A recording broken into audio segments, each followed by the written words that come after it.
ده أشرف العيسوي زعيم الفلول في كفر الزيات، أتباع الحزب الوطني، جاي دلوقتي بيعيد عمرو موسى وعمال يعملوا دعاية انتخابية.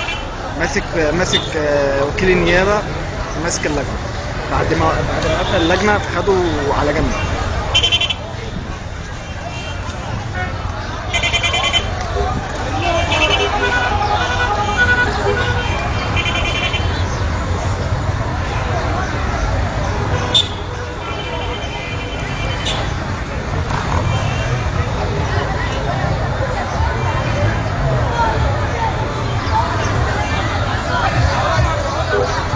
دلوقتي الناس واقفة واللجنة مقفولة، ورموز الحزب الوطني عمالة تحتك مع الجيش.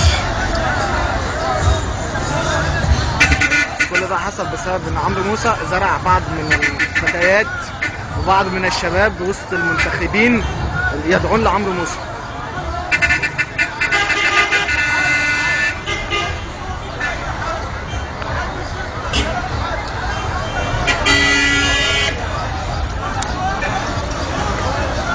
كل ده قدام مدرسة الشرباج الإعدادية.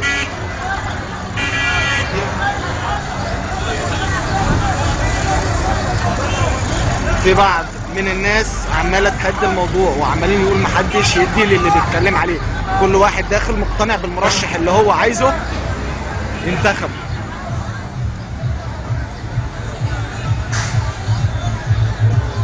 ده الطابور دلوقتي في داخل قدام الناس،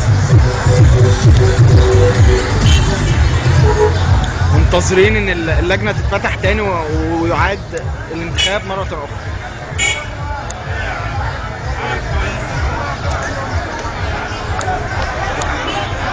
بصراحة قوات الجيش بيعملوا اكتر حاجة هم عايزين يعملوها، وعايزين يأمنوا الانتخابات بشكل سليم.